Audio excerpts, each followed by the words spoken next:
In a luxurious hall filled with attentive gazes, a public provocation transforms a woman into a target of laughter and discredit. Convinced that everything is nothing more than a bluff, a powerful man encourages the challenge without imagining that he is about to cross an invisible line. A simple phone call made in absolute silence begins to trigger a subtle and deeply unsettling change in the surrounding environment. And when it is finally discovered who answered the call, pride gives way to a collapse impossible to contain. Before discovering how a single call can topple empires, subscribe now for more intense stories full of twists. The hall of the Hotel Fasano had never hosted a night so charged with tension disguised as elegance. It was the Gold Harvest Award, the most anticipated event on the Brazilian agribusiness calendar, held annually in São Paulo, and in that October, the entire city seemed to have stopped to observe who went up on stage and especially who stayed behind the scenes plotting the next move. Crystals suspended from the ceiling reflected the golden light of the sconces, and the murmur of more than 300 guests filled the air with that particular mixture of business and vanity that only the most expensive events can produce. Mara Vidal entered through the side corridor at 8:17 p.m., punctual as always, without announcing her arrival and without needing to do so. She wore a dark green dress of sober cut, her brown hair tied in a low bun, and carried only a small black leather clutch. Nothing about her screamed. Everything about her affirmed. Those who knew her knew that such restraint was, in itself, a declaration of power. Those who didn't know her simply didn't know what they were dealing with. She walked through the hall with controlled steps, discreetly greeting a few people, declining glasses of champagne with a slight nod of her head, and positioning herself near the panoramic window that overlooked the illuminated Paulista Avenue. She had a mission that night that did not fit on a business card or in an opening speech. She was there to observe, to confirm, to act at the exact moment. On the other side of the hall, Renato Galvão moved as if the entire space belonged to him. Majority partner of Galvão Commodities, a company that in the last 3 years had grown in a remarkably accelerated way in the soy and corn export sector, he was the type of man who confused volume with substance.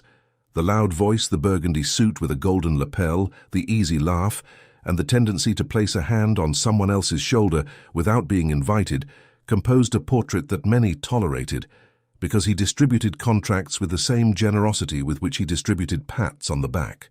Beside Renato, inseparable as a well-dressed shadow, was Claudio Ferraz, commercial director of Ferraz Logistica, a partner company responsible for the transport of a large part of the production brokered by Galvão.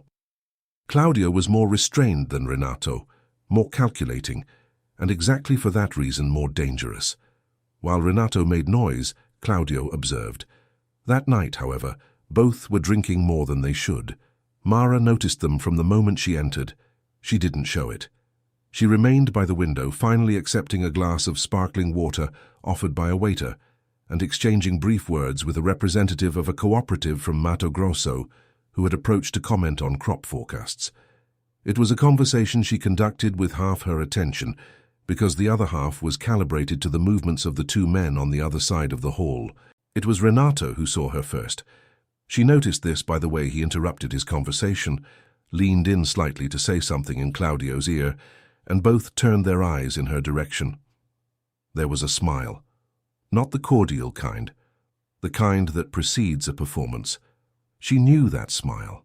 She had encountered versions of it in meeting rooms, in courthouse corridors, at business dinners where men accustomed to not being questioned decided to test the limits of someone who dared to exist in the same space as them. She took a deep breath discreetly and prepared herself. Renato crossed the hall with his glass in hand and stopped before her, as if he were reaching the center of a stage. "Mara Vidal," he said, elongating each syllable as if the name were an inside joke. "What a surprise to see you here." "Good evening, Renato," she replied, with the same tone she would use to comment on the weather. Claudio arrived right behind, leaning slightly against a nearby column with the air of someone who had come to watch a pre-rehearsed spectacle. "Were you invited by the union?" Renato continued, the permanent smile in place. "Or did you come on your own this time?" "I was invited by the event organization," she said without inflection. "Ah." He turned briefly to Claudio, as if they shared information she was unaware of. It's just that we were precisely commenting on Arvoredo. Arvoredo Capital was the investment fund to which Mara was formally linked as compliance director. We heard you lost a big client this week. The Montanha Group went to another manager, didn't they? It was incorrect information, deliberately planted to destabilize her in public. Mara knew this. She also knew that at least 12 people in the immediate vicinity had already slightly turned their heads to listen. "Your information is outdated," she said without smiling. "Oh, really?" Renato raised his eyebrows with fake surprise. "Then correct me. Do you have any real influence in this sector anymore, Mara? Because what we hear out there is that Arvoredo has become just another little consultancy trying to seem relevant in events that aren't for them." Claudio's low laugh joined Renato's. 2 or 3 nearby guests looked away to avoid appearing as if they were listening, but they clearly were. Mara placed her glass on the tray of a passing waiter with care and precision. Then she looked at Renato with a calmness that wasn't indifference. It was something much more specific than that. "If you have a real question to ask," she said, "ask it." "All right." Renato opened his arms like someone accepting a challenge. "You said last week, in an interview for Gazzetta Agro, that Arvoredo had the capacity to influence contractual decisions in the sector. I just want to know, influence over what, exactly? Over whom?" He made a theatrical pause. "Because in practice, Mara, you are a compliance director of a medium-sized fund in a sector dominated by players who barely know your name." The silence around them grew slightly thicker. Someone discreetly raised their cell phone. Mara didn't blink. There was a quality to the silence that formed around Mara and Renato that was not just an absence of sound. It was that specific type of collective pause where people stop pretending they aren't paying attention and simply pay attention. The hall continued in motion in the background, soft music, the clinking of glasses, the coming and going of waiters, but in that radius of a few meters, time had slowed down on purpose. Renato expected a reaction. Any reaction would do: defense, irritation, the blush of someone caught without an answer. What he didn't expect was what he received, which was absolutely nothing. Mara stared at him with the serenity of someone waiting for the end of something that had already finished before it began, and then said, with a voice that didn't need volume to reach all nearby ears, "You are right about one thing, Renato. Influence without proof isn't influence. It's just talk." She opened her clutch with precise movements and took out her cell phone. "Then call," Renato said, with that smile that had already migrated into the territory of open mockery. He turned to Claudio, as if sharing an anticipated victory. "Go ahead and call, Mara. Show me all this so-called influence." Claudio laughed more heartily this time, and the sound attracted 2 other men who were a few steps away, both from the logistics sector, both with the same kind of condescending expression of someone who arrived to watch the climax of a situation they didn't start but were willing to enjoy. Mara didn't respond to the laughter. She didn't respond to Claudio. She didn't respond to the circle forming around them. She simply unlocked her phone, scrolled through the contact list with her thumb, and pressed the name of a contact that none of them managed to see in time. Then she brought the device to her ear, with the naturalness of someone who makes that call every day. The seconds that followed were long in a way that is difficult to describe. Renato was still smiling, but the smile had slightly lost its anchor. Claudio crossed his arms. The other 2 men exchanged quick glances. Someone nearby raised their phone to film, and the screen's light revealed the expression of someone expecting easy content to share. On the other side of the line, someone answered after 2 rings. Mara listened. Her face did not change. Then she said, with the same calmness with which she had said everything before, "Yes, you may begin." She hung up. She put the phone back in her clutch. She explained nothing. The silence that followed was different from the previous one. Before, it was the silence of those expecting a humiliation. Now it was the silence of those who weren't quite sure what they had just witnessed. Renato broke first. "Who was that for?" he asked, and for the first time that night, there was something close to caution in his voice. "For whoever needed to receive it," she replied. What a vague answer. He tried to recover his previous tone, but the material no longer supported the same weight. You could have called your husband, your hairdresser, anyone. That proves nothing."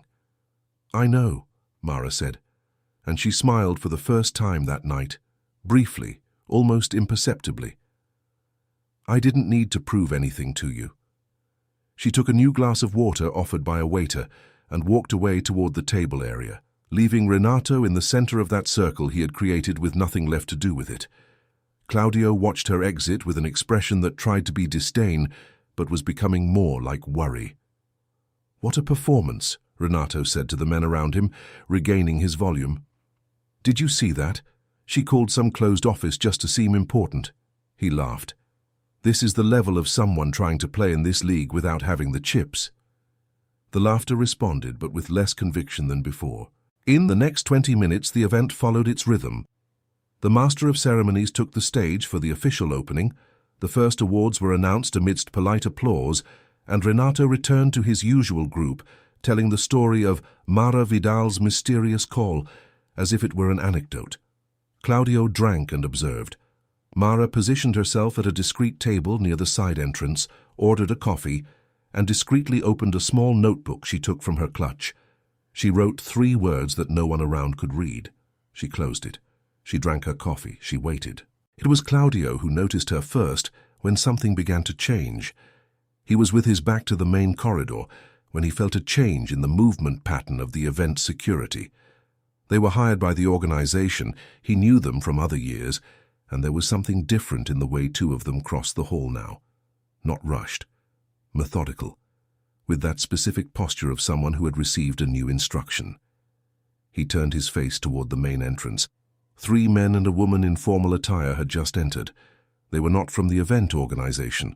The badges they carried were a different color from the standard badges of the night. Claudio narrowed his eyes. His cell phone vibrated in his jacket pocket. He took it out and read the notification. It was from the financial monitoring app that Faraz Logistica used to track movements in real time. The message was simple and direct. Access to the reporting platform suspended by external request. Audit in progress. For a few seconds, Claudio stood completely still among the guests circulating around without knowing anything. Then he slowly turned his face toward the table where Mara was drinking coffee, and she, as if she knew exactly when he would look, raised her eyes from her coffee and stared at him for 2 seconds with no expression at all. Claudio closed the app. He opened it again. The message was still there. He walked quickly to Renato and leaned in to say something in a low voice. Renato's expression changed immediately. He checked his own phone. What he found made his smile disappear once and for all. The notification on his device was different, more serious. Preventive blocking of access to Galvão commodity systems by request of Alvarado Capital in partnership with the sector regulatory body pending verification of contractual compliance. Renato looked toward the hall entrance. The 4 newcomers were already talking to the event coordinator. One of the security guards approached the sound booth. The music volume lowered gradually until it stopped completely mid-track. No one knew what was happening yet, but everyone realized that something was. The event coordinator was a man named Persio Danta, with 15 years of experience organizing corporate ceremonies, and in all that time he had never had to interrupt an event of the magnitude of the Gold Harvest Award in the middle of the program. The woman standing before him now, however, left him no room for questioning. She presented a credential issued by the Compliance Commission of the National Agricultural Consortium, and a 2-page document authorizing the immediate start of a contractual compliance verification within the scope of that specific event. Persio read the pages twice. Then he looked at the 3 men accompanying her, all with the same firm posture and the same temporary identification badges. Then he looked at the crowded hall, the guests, the set tables, the illuminated stage. "Do you really need to do this now?" he asked in a low voice. "The timing was determined by the nature of the occurrence," said the woman, with absolute cordiality and no flexibility. "You may continue the event normally. We only need access to the administrative support space and the cooperation of security for a specific communication." Persio nodded because he had no other reasonable option and led the 4 visitors to the support room in the side corridor. 2 minutes later, one of the security guards approached the stage microphone and, with as much discretion as possible, asked for the attendees' attention. In the hall, the 300 or so guests began to realize that something had gone off script. Conversations were interrupted in waves, first those near the stage, then those further away, until the collective murmur reached a level of uncertainty that was almost audible as a texture. Renato Galvão had his phone in hand, and what he saw on the screen had transformed his expression into something the people around him couldn't quite name. It wasn't anger. It was something prior to anger, that state of someone still processing information that doesn't fit the size of what they expected. The notification he had received was from his legal advisor, Beatriz Aguiar, who worked at an office in Itaim and rarely sent messages outside business hours. The message said only, "Renato, call me now, it's about the audit. We have already received the formal request." He tried to call. The call didn't go through. The network inside the hall was overloaded by everyone simultaneously trying to check their own apps after seeing his expression change so visibly. Claudio approached with a grim face. "Do you have any idea what's going on?" "I'm trying to find out." Renato lowered his phone and looked toward the side corridor where the 4 newcomers had entered. "Who are those people?" "I didn't recognize any of them." Claudio rubbed his chin. "But the badges are from the Agricultural Consortium. That's federal, Renato." "I know what the consortium is." He said this louder than he intended. 2 nearby people looked over. He lowered his voice. "This makes no sense. We don't have any pending issues with the consortium. All our reports were delivered on time. The certification was renewed in August." "Then you have nothing to fear," Claudio said, but his voice carried no conviction. Neither of them looked immediately at Mara, but she was watching them from the opposite side of the hall, still at the same table, with her coffee cup already empty and her hands on the white linen tablecloth. Her expression was not one of triumph. It was that of someone following a process she had already calculated, with enough precision to no longer need to worry about variables. The woman who had presented the credentials to Percio was named Fernanda Cervolo, and she was the field coordinator for Alvarado Capital's audit team. She had worked with Mara for 6 years and knew every protocol of that operation by heart.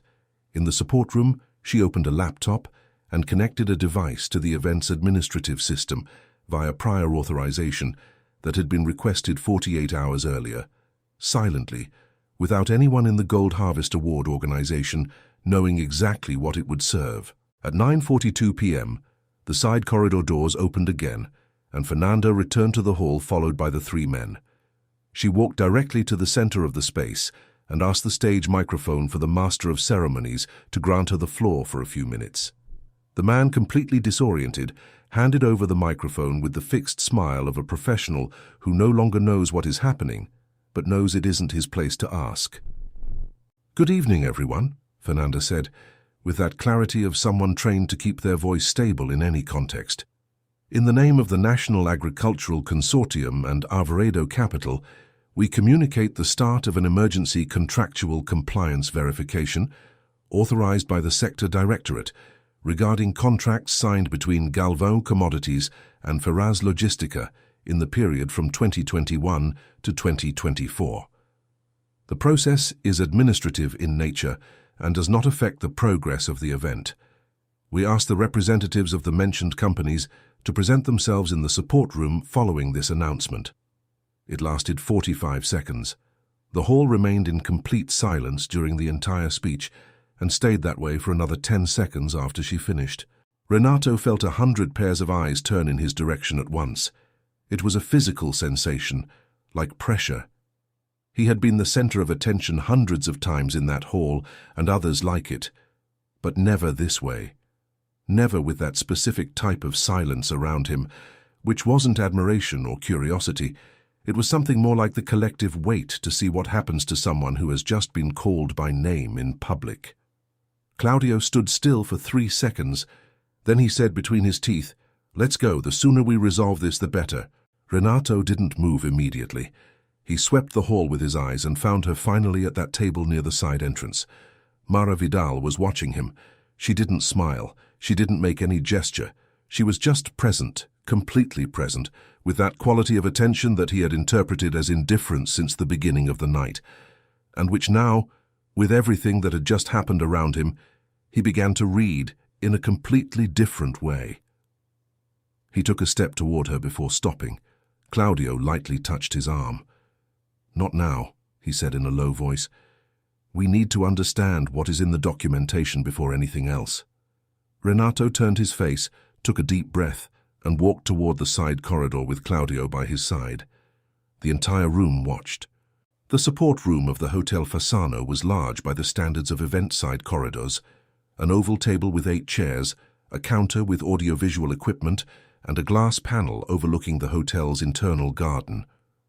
When Renato and Claudio entered, Fernanda Servolo was already seated at the head of the table, with 2 laptops open and a folder of printed documents beside her. The 3 men accompanying her were standing, each in a position that discreetly blocked the exits without appearing to do so. Persio, the event coordinator, had withdrawn with evident relief as soon as the 2 businessmen arrived. "You may sit," Fernanda said, with the same clinical cordiality with which she had conducted the announcement in the hall. Renato didn't sit.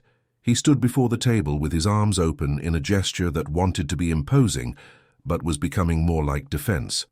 "I want to know immediately who authorized this circus and based on what document this notification was issued."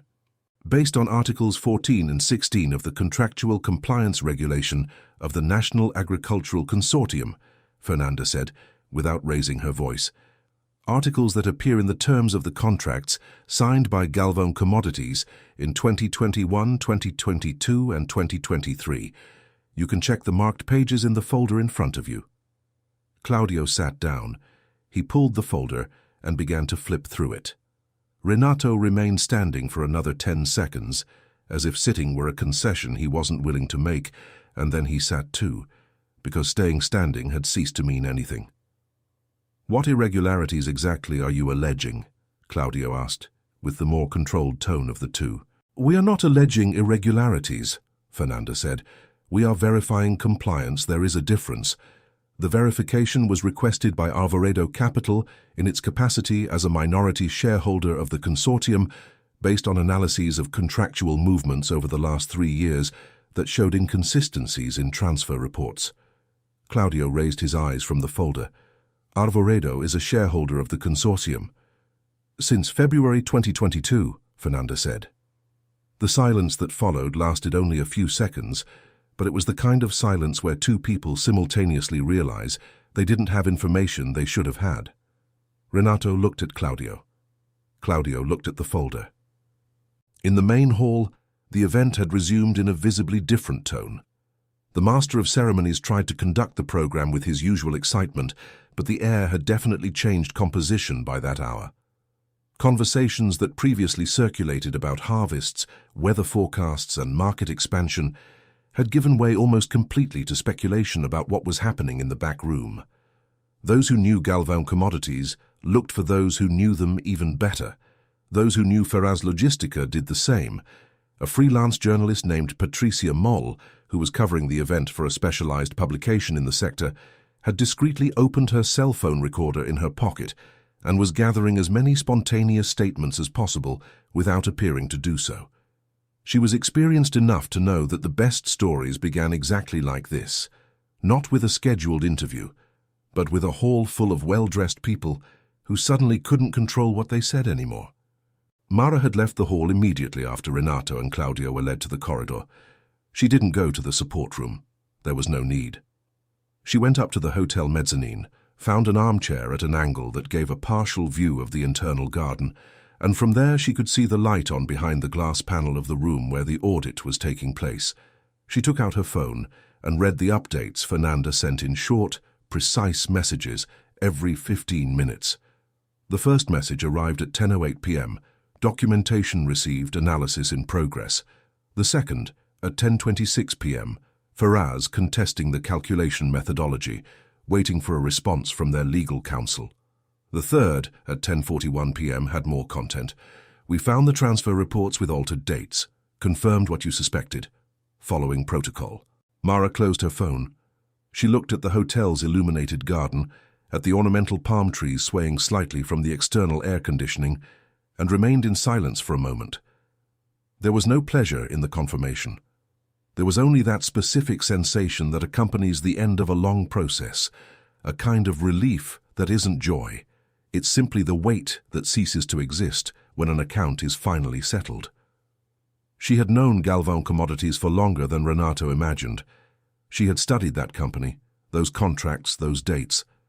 She had spent 18 months building a dossier that needed to be perfect before being presented, because in the sector she operated in, the margins for error were the same as the margins for reputation. Once you act, there is no going back. The call she had made in the hall earlier wasn't just the triggering of an operation, it was the closing of a cycle that had begun long before that night. Back in the support room, Renato had finally read enough of the documents to understand the dimension of what was before him. The transfer reports that Galvão presented to the consortium since 2021 showed accrual dates that did not coincide with the actual transfer dates. It was a technical discrepancy that in isolation could be explained as an administrative error, but Alvaredo's analysis had cross-referenced those data with Ferraz Logistica's records, and the pattern that emerged was too systematic and consistent to be accidental. "This is a system error," Renato said, for the second time in that half hour. "Our IT sector did a migration in 2022, and the date stamps were miscalibrated." "If that's the case," Fernanda said without irony, "the technical correction can be presented to the audit within the 15 business day period provided for in the regulations. What we cannot do is disregard the pattern before verifying." Claudio hadn't said anything in the last few dozen minutes. His eyes were on a specific section of the folder, and he had the expression of someone who had found something they didn't expect to find. "Ferraz," Renato said, low. Claudio didn't look up immediately. When he did, there was something in his expression that Renato had never seen in all the years they had worked together. It was the beginning of a distancing. "Renato," Claudio said carefully, "I need to speak with my legal team before continuing this conversation." It was the first time that night that one of them signaled, even if implicitly, that there was a possible separation between the two sides of those accusations. Renato immediately realized what that meant, and the room, which had already been small since the beginning, became even smaller. When Claudio Ferraz left the support room to call his lawyer, the corridor he crossed was deserted. All the guests remained in the main hall, and the hotel security had discreetly blocked access to the side corridor to prevent curious onlookers from approaching. It was a vacuum of silence between two worlds, the illuminated hall where the event tried to survive its own interruption, and that room with its open laptops and marked documents where the future of two companies was being read aloud by a woman who hadn't needed to raise her voice once. Claudio leaned against the corridor wall and dialed Helio Sampaio, his partner lawyer of 30 years. The call was answered on the second ring. "Helio, I need you to listen calmly and tell me what to do." On the other side, the silence of someone paying maximum attention. "I'm at an event. Alvaredo triggered an audit through the consortium. They have Ferraz's transfer reports from 2021 to 2024. There is a date discrepancy that I—" He paused. He chose his words. "That I need to explain to you in person." Helio said 3 things. Claudio listened to each one.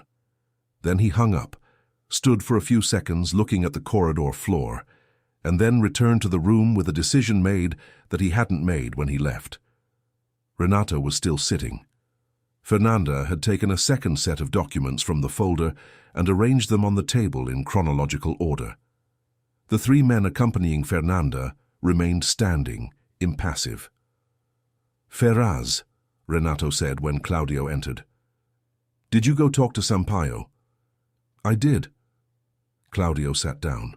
He looked at Fernanda. "I want to see the specific section of the contract between Ferraz and the consortium that you are invoking." Fernanda slid a document toward him without hesitation. It was page 8 of a service provision contract signed in March 2022, with a specific clause about joint and several liability between the provider and the intermediary in case of documentary irregularity. Renato read over Claudio's shoulder. "That's joint and several liability," he said, and there was something new in his voice, something like a calculation being made in real time. "It means Ferraz is liable along with Galvão if there are any findings." "Exactly," Claudio said without looking at him, which means you have the same interest as I do in contesting this. Claudio slowly turned his chair until he was facing Renato. There was something in his expression that Renato took 2 or 3 seconds to identify, and when he did, he felt his stomach drop a few centimeters. "Renato," Claudio said, with a calmness that wasn't the calmness from before, "I need you to understand one thing. My lawyer just reminded me that the joint and several liability clause has an exception. If one of the parties demonstrates that the irregularity was initiated unilaterally by the other, and that there was no prior knowledge by the cooperating party, the liability can be individualized." Renato stood still. "And I," Claudio continued, "have documentation that demonstrates exactly when I learned of the date discrepancy and what I did when I found out."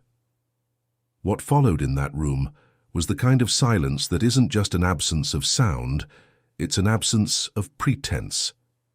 Renato looked at Fernanda, who had lowered her eyes to the laptop with the absolute neutrality of someone who knows it isn't her job to mediate what was happening there. On the mezzanine, Mara had received a 4th message from Fernanda. Ferraz signaled cooperation, as predicted. She read the message and closed her phone again. She had predicted that moment, yes. She had profiled the 2 men during 18 months of analysis and knew that in a situation of real pressure, with concrete documentation on the table, Claudio Ferraz would not protect Renato Galvão. It wasn't cowardice, it was pragmatism. And pragmatism was something she understood deeply, what neither of them knew yet, and what the story of that night had not yet revealed, was what had started it all. Not the audit, not the event, not the call in the hall. What had started it all was something that happened 3 years earlier, in a meeting in Brasilia, in which Mara Vidal had participated as a technical observer, and from which she had left with a single name noted in her agenda: Galvão. In that meeting in 2021, the Agricultural Consortium was debating the redistribution of export quotas among accredited companies. Mara was present as a technical representative of Arvoredo, which had just become a minority shareholder of the consortium. She hadn't spoken much that day. She had listened. And what she had heard regarding how certain transfer reports were structured had been enough to activate that specific instinct she had developed over 12 years of compliance work. The instinct that something was wrong in a way that wasn't visible yet, but one day would be. 3 years to build the dossier, 18 months to gather the necessary documentation, and one night at the Hotel Fasano to trigger the protocol that had been prepared with such precision that the call in the hall, with all its apparent simplicity, was actually the last gesture of an almost surgical process. While Mara reflected on this on the mezzanine, the main hall followed a kind of posthumous ritual of normality.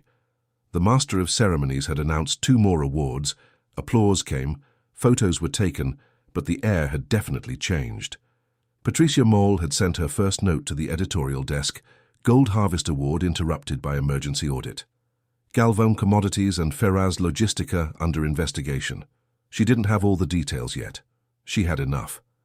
At the table she had occupied hours earlier, where a representative of the Mato Grosso cooperative was still drinking wine in the company of 2 other colleagues from the sector, the conversation had migrated completely. They were discussing Mara Vidal, who she was, what she knew, how someone walked into an event like that, made that call with that calmness, and completely changed the trajectory of the night without appearing to make any effort. "Does anyone know where she is now?" one of the men asked, looking around the hall. No one knew. She had gone up some time ago and hadn't returned. The space where she had been was just a table with an empty coffee cup and the mark of a black leather clutch she had briefly rested on the linen cloth. Up there on the mezzanine, Mara looked at the garden and thought that the hardest part of a process like that was never the technical part. The documentation, the analysis, the protocols, all that was methodology. One learned it, perfected it, executed it. The hardest part was the wait, knowing exactly what is to come and having to wait for the right time for it to arrive, without anticipating, without revealing, without letting impatience contaminate the precision. She had waited 3 years. That night the wait had ended. At 11:12 p.m., the support room had changed configuration. Fernanda Cervolo had yielded one of the laptops to Claudio Ferraz so he could directly access Feraz Logistica's files through the secure platform the audit had established. One of the 3 men accompanying her was typing at a steady pace on the second laptop, cross-referencing data in real time. Renato Galvão had been silent for nearly 20 minutes, which, for those who knew him, was more expressive than anything he could say. In that silence, he had gone through several stages that weren't visible to the others, but were fully legible to anyone who knew how to read the kind of immobility a man accustomed to talking much develops when he has nothing left to say. First had been disbelief, then the search for exits that didn't exist, then that kind of pre-resignation that precedes the moment when someone decides what they are going to do next. He finally opened his mouth. "I want to speak with Mara Vidal." Fernanda raised her eyes briefly from the laptop. "Director Vidal is not participating in this meeting." "I know she isn't here. I want to speak with her. Personally. That is not part of the protocol for this phase of the audit." "I'm not asking as part of the protocol." He said this with a calmness that clearly cost some effort. "I'm asking as a person. There is something I need to say to her that doesn't fit inside an audit room." Fernanda looked at him for 2 seconds. Then she took her phone, exchanged a quick message, and waited. The answer arrived in less than a minute. She turned the phone discreetly toward Renato. 3rd floor, south mezzanine. He went up alone. Claudio made no move to accompany him, which was already a sufficiently clear statement about where the alliance stood that night. The south mezzanine of the Fasano was a reserved space, with wide beige leather armchairs and a view of the internal garden illuminated by spotlights directed at the palm trees. Mara was sitting with her usual correct posture, her phone on her knee, and her gaze turned toward the garden. She didn't turn when she heard the footsteps, but there was also no surprise in her expression when Renato appeared in her field of vision. He stood for a moment. Then he sat in the armchair diagonal to her, not directly in front, not exactly beside her. It was a spatial choice, she noted. "How long have you known?" he asked. "Long enough," she said. "That isn't an answer. It's the only one that matters now." He ran his hand through his hair, a gesture she had seen repeated that night in the photos Patricia Mole had discreetly posted on her professional account.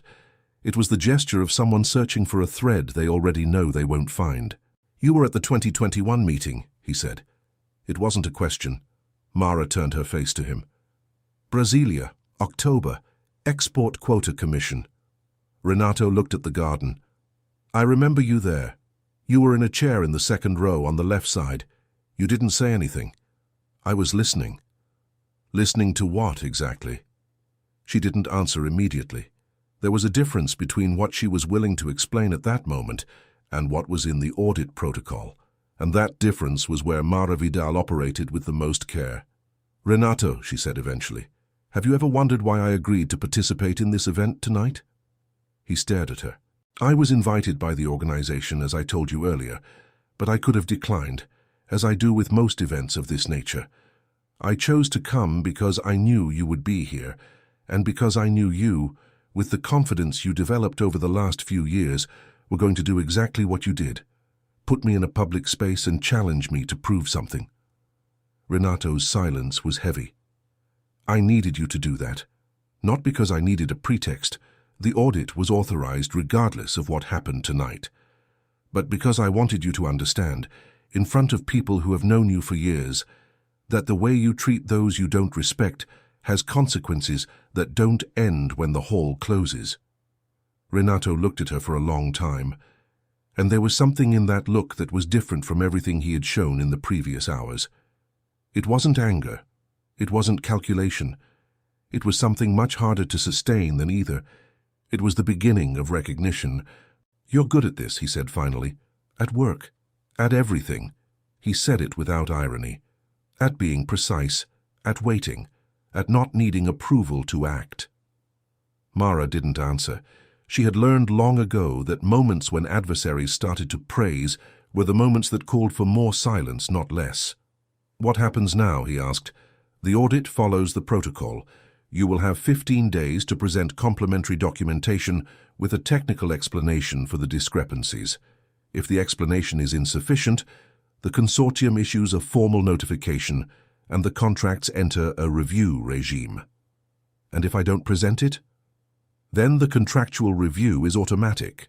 He nodded slowly. Then he remained in silence for a moment that was long enough to pass from a pause to something more like reflection. I should have paid more attention at that meeting in Brasilia, he said. Probably, Mara agreed. He got up.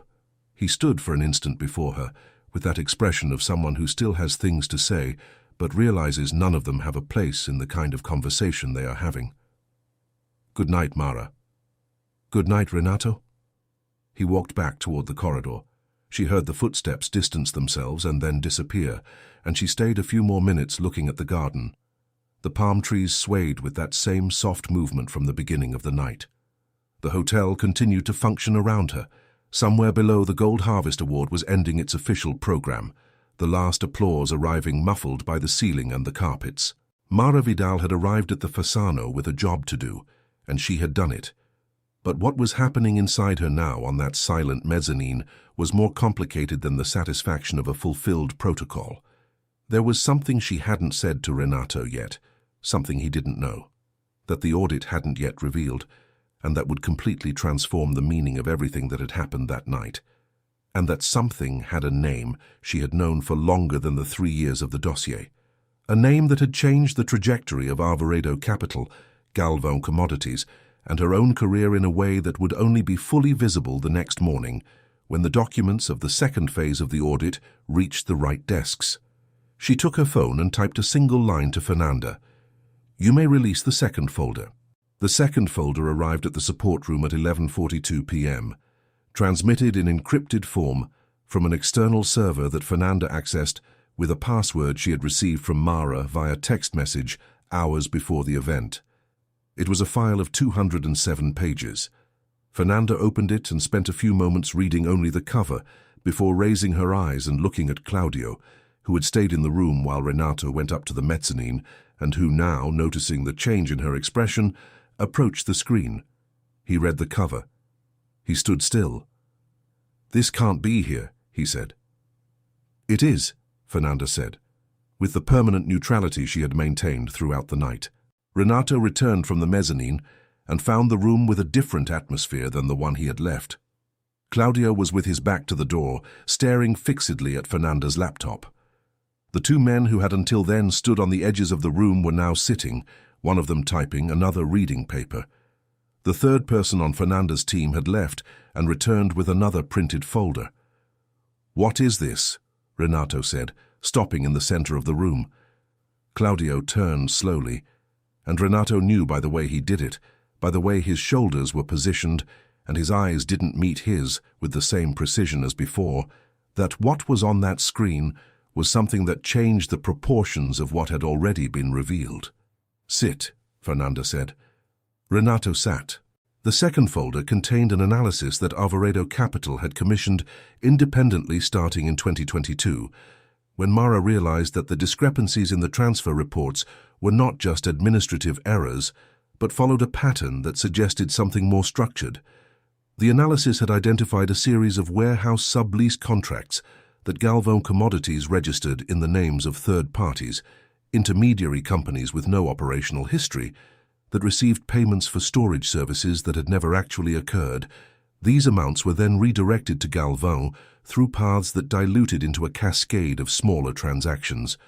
On its own, that structure was already serious enough to justify the audit and much more than a compliance notification. But there was a second layer that was what had made Claudio stand still before the screen. One of the intermediary companies, Terceira Agro, registered as a storage service provider in 2022, had one name in its corporate structure: Marcos Galvão Ferraz. Renato stared at the document for a time that Fernanda didn't measure, but was long enough for everyone in the room to understand he was processing something that went far beyond the audit. Marcos Galvão Ferraz was his son, and at the same time, with the compound surname that had been registered on the certificate in honor of a paternal grandmother, he was also Claudio Ferraz's stepson, the fruit of a 2-year relationship between Renato and Claudio's ex-wife, Marina Ferraz, an episode that had ended their personal partnership without ever ending their commercial partnership. Neither of them had mentioned Marcos in any professional context in the 3 previous years, not because they had explicitly agreed on it, but because the anatomy of the silent agreement between them was this. They kept business untouched and didn't touch the rest. And now the rest was there in 207 pages, on a laptop screen in a hotel room at almost midnight, with a federal auditor reading every line without showing any reaction. "Who knew about this?" Renato said in a low voice. "The Arvoredo team," Fernanda said. "And Mara. Director Vidal supervised the entire analysis." Renato rested his hands on the table and stared at them. There was something in the position, in the fingers slightly curved over the white linen, that was very different from everything he had shown throughout the night. It was the gesture of someone seeking contact with something solid, because the floor had changed consistency. Claudio had backed toward the wall. Not literally, but in a way that was almost equivalent. He had left Renato's visual field and was looking at a point in the garden that no one else was seeing. There were things that revelation raised for him that were not of a contractual nature. They were of a nature much older and more complicated than any joint and several liability clause. Marcos was 23 years old when this company was registered, Renato said. "He was," confirmed Fernanda. "Did he know what he was signing?" That question, Fernanda did not answer. It wasn't her function.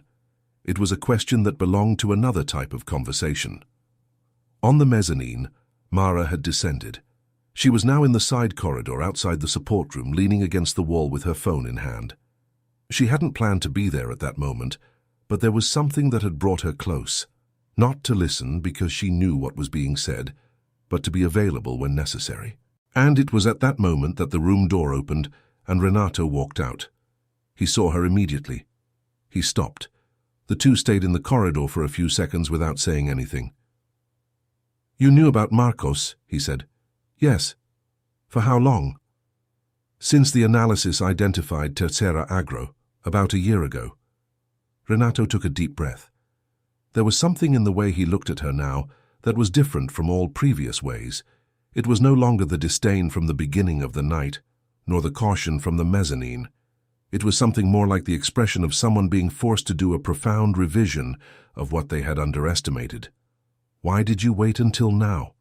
"Because the documentation needed to be complete, and because I wanted to be sure if he had acted with awareness before formally including his name." "And are you sure?" She looked at him for a moment. Then she said, with the honesty she had reserved for that specific moment, "Not completely, and that doubt was what took the longest to resolve." Renato stared at her, and there was in that look, in that silent corridor of the Fasano, with the event closing in the background, something that even he couldn't completely name. The perception that the woman he had publicly humiliated a few hours earlier had spent an entire year carrying information about his son, with enough care not to act prematurely. "What happens to him?" Renato asked. "The audit will notify him as a partner of the company. From there, he has the same 15-day period to present documentation." "And if he cooperates?" "The protocol provides paths for those who cooperate." Renato nodded. Once. Then he walked back into the room without more words. Mara stayed in the corridor, looking at the hotel's illuminated garden, knowing that the hardest chapter was yet to come. The next morning arrived over São Paulo with that uncertain October clarity, the sky too clear to be September, and too cloudy to be November. And Mara Vidal was in her office at Arvoredo Capital at 8:20 a.m., her coffee still in the first half of the cup and 3 windows open on the computer, when she received the call from Fernanda. The formal notification was sent at 7, Fernanda said. Galvão received acknowledgement of receipt at 7:42, Ferraz at 7:51, and Tercera Agro at 8. And Marcos. The notification for him as a partner of Tercera Agro was sent separately to the address registered with the Board of Trade. A pause. He called Arvoredo's legal sector at 8:12. Mara placed the cup on the table. "What did he say?" "He asked to speak with you directly." She waited. She knew that call would come. She had waited for it the same way she had waited for everything else in the 3 previous years, with that mixture of preparation and acquiescence that is the mark of someone who works with processes that have a life of their own once initiated, Marcos Galvão Ferraz was 26 years old. He had a degree in administration, had worked 2 years at an agricultural technology company before being approached by a partner of his father with the proposal to sign on as a nominal partner of a service company. At the time, it had been presented as a way to facilitate storage operations that Galvão needed to formalize quickly. He had signed without completely understanding what he was signing, and that was the difference Mara had taken a whole year to determine with enough certainty.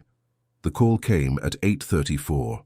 The voice on the other side was younger than she had imagined, or perhaps it was just the timbre of someone who was nervous, but trying not to show it. "Dr. Vidal," he said. "My name is Marcos. I think you already know." "I do," she said. "I want to cooperate. I've wanted to since the beginning, but I need to understand what happens if I tell everything I know about how I entered this company." Mara chose her words with habitual care. Proactive cooperation is considered by the regulation and significantly reduces the exposure of the one offering it. What you have to present will determine the extent of that.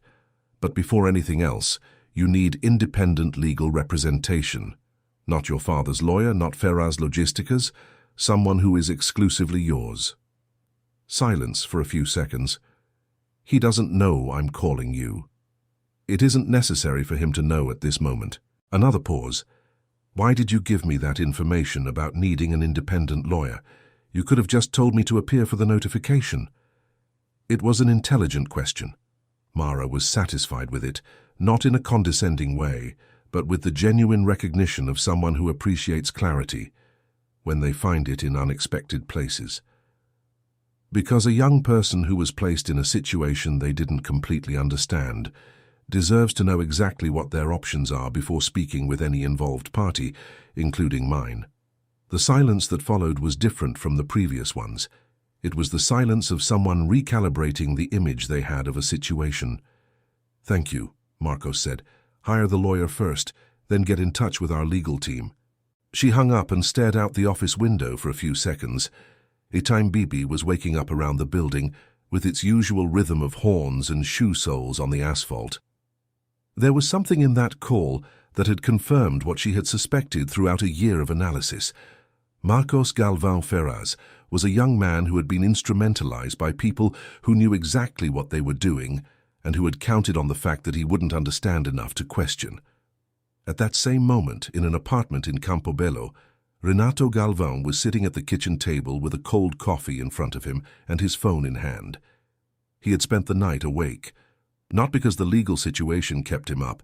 There were lawyers to handle that. He had spent the night awake because of the name that had appeared in those 207 pages and what that name meant in a dimension that no audit protocol could reach. At 9 o'clock in the morning, he dialed Marcos. The conversation lasted 41 minutes. Mara didn't know the content because it wasn't her job to know, but she knew through Fernanda that at 10:30 in the morning, an independent lawyer had contacted Arvoredo Capital's legal team with a letter of intent for full cooperation in the name of Marcos Galvão Ferraz. News of the audit had reached the specialized press in the early morning hours through the note Patricia Moll had published at 2 a.m. At 10 o'clock the next morning, the story had been republished by 3 larger outlets and had generated 62 comments on an agricultural sector discussion platform, most of which asked who Mara Vidal was and how a compliance director of an investment fund had managed to trigger all of that from a single call at a gala event. The answer, naturally, was that the call had triggered nothing. It was just the last piece of a mechanism that had been built over 3 years with patience, documentation, and the conviction that systematic irregularities, however much they were disguised under luxurious events and technically elaborate reports, left tracks. And tracks could be followed by those who knew what they were looking for and were willing to take the necessary time to find them. Mara arrived at Arvoredo's meeting room at 11 o'clock for the update meeting with the board. There were 6 people around the table, all with the preliminary audit reports in front of them. Arvoredo's president, Alberto Fonseca, a 62-year-old man with the permanent expression of someone who prefers listening to talking, waited for her to finish the update before saying anything. When she finished, he was silent for a moment and then said, How long did you know this night was going to happen exactly this way? I didn't know it was going to happen this way, she said. I knew it was going to happen. The way depended on variables that weren't completely in my control. The scene in the hall, Alberto said, with Galvão challenging you to make the call. I counted on something like it. Not that exactly. Alberto nodded slowly. And the son? He was in the dossier. I decided not to include him in the first phase of the audit to have time to determine his degree of awareness before exposing him. I needed enough certainty to act with equity. There was something in the way she said that specific word, equity, that slightly changed the tone in the room. It was a word that meant more than efficiency in a context like that. It meant that the person who had conducted that entire operation had worried about the just measure for each of those involved, including a young man whose only mistake had been trusting people who didn't deserve trust. Alberto Fonseca looked at her for a moment. Then he said simply, "Good work." Mara nodded. There was nothing more to say about it. The work had been done. The notifications had been sent. The protocols were in progress. And at some point in the future still being built, Galvão Commodities and Ferraz Logistica would have to answer for what had been documented with such care over 3 years. But at that specific moment, around that table, what existed was only the stillness that comes after a long job that finally finds its point of arrival. And Mara Vidal, who had learned over a 12-year career that silence can be many things, depending on who occupies it and when, recognized that as the rarest kind. The silence of someone who did what needed to be done the way it needed to be done. 3 months later, the Gold Harvest Award published its special memory edition of the event, with a discreet footnote stating that 2 of the night's guests had opted not to renew their participation in the sponsor category for the following year. It was the kind of language the sector used to avoid saying directly what had happened. Everyone understood. The audit of Galvão Commodities was concluded in 41 days, within the extended period that had been granted upon request from Renato's legal counsel. The formal result identified irregularities in contractual classification and systematic discrepancies in transfer reports, and determined the revision of 18 contracts with the Agricultural Consortium. There was no company closure or total suspension of operations, because the cooperation offered throughout the process allowed for adjustments to be negotiated within regulatory parameters. It was an outcome that did not satisfy those expecting a collapse and did not disappoint those who understood that the function of a compliance process is not to destroy but to correct. Ferraz Logistica went through a similar process, and Claudio Ferraz, after presenting the documentation he had mentioned that night, had his liability partially individualized in relation to Renato's. The commercial partnership between the 2 companies was suspended during the review period and was not renewed at the end. What had lasted 15 years of contracts and a personal history too complicated to fit into any clause ended silently in a 2-line joint statement. Marcos Galvão Ferraz provided full cooperation. The analysis of his participation in Terceira Agro concluded that he had acted as a nominal partner without effective understanding of the operations conducted in the company's name.